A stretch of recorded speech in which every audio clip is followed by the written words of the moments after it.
आखिर कहां कहां जाता है व्यक्ति का पाप।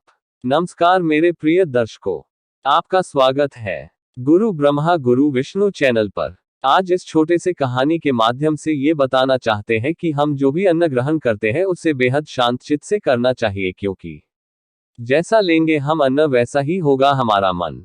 आइए इसे एक स्टोरी के माध्यम से समझ सकते हैं और इसके पीछे का पूरा प्रोसेसिंग कैसा होता है, तो चलिए जानते हैं। एक बार एक ऋषि ने ये जानने की कोशिश की कि आखिर गंगा को पाप मुक्त करने वाली कहा गया है। जब सारे अधर्मी पापी लोग अपना पाप गंगा में धोकर आते हैं, तो वो पाप आखिर जाता कहां कहां है। पाप धोने के लिए सभी लोग गंगा जाते हैं, तो क्या सारे पाप गंगा में ही समा जाते हैं? तब तो गंगा भी पापी हो जाएगी, क्योंकि ऐसे में सारे पाप गंगा में ही समा जाते हैं। इस तरह तो गंगा भी पापी हो जाएगी।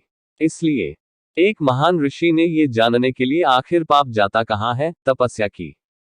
तपस्या करने के फलस्वरूप देवगण प्रकट हुए। तब ऋषि ने उनसे पूछा कि गंगा में जो पाप धोया जाता है वह कहां जाता है। तब भगवान ने कहा कि चलो गंगा जी से ही पूछते हैं इस बारे में।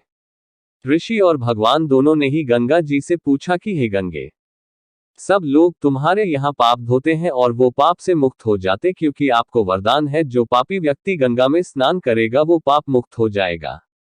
तो इसका मतलब क्या आप भी पापी हुई? तब गंगा ने कहा कि मैं कैसे पापी हो गई, मैं तो सभी पाप लेकर समुद्र को अर्पित कर देती हूँ। इसके बाद ऋषि और भगवान समुद्र के पास गए और उनसे पूछा कि हे सागर, गंगा सभी पाप आपको अर्पित कर देती है, तो क्या आप पापी हो गए?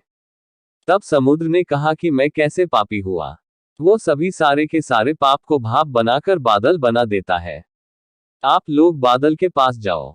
अब ऋषि और भगवान दोनों ही बादल के पास गए।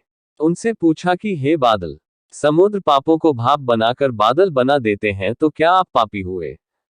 बादलों ने कहा, मैं कैसे पापी हुआ, मैं तो सभी पाप को वापस पानी बना देता हूं और धरती पर गिरा देता हूं। इससे ही अन्न उपजता है, इसे ही मानव खाता है। उस अन्न में जो अन्न जिस मानसिक स्थिति से उगाया जाता है और जिस वृत्ति से प्राप्त किया जाता है और जिस मानसिक अवस्था में खाया जाता है, उसी के आधार पर मानव की मानसिकता बनती है।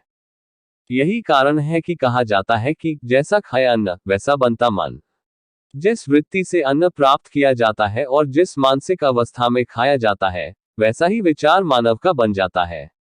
ऐसे में हमेशा भोजन शांत रहकर ही ग्रहण करना चाहिए। अन्न जिस धन से खरीदा जाए वह धन भी श्रम का होना चाहिए।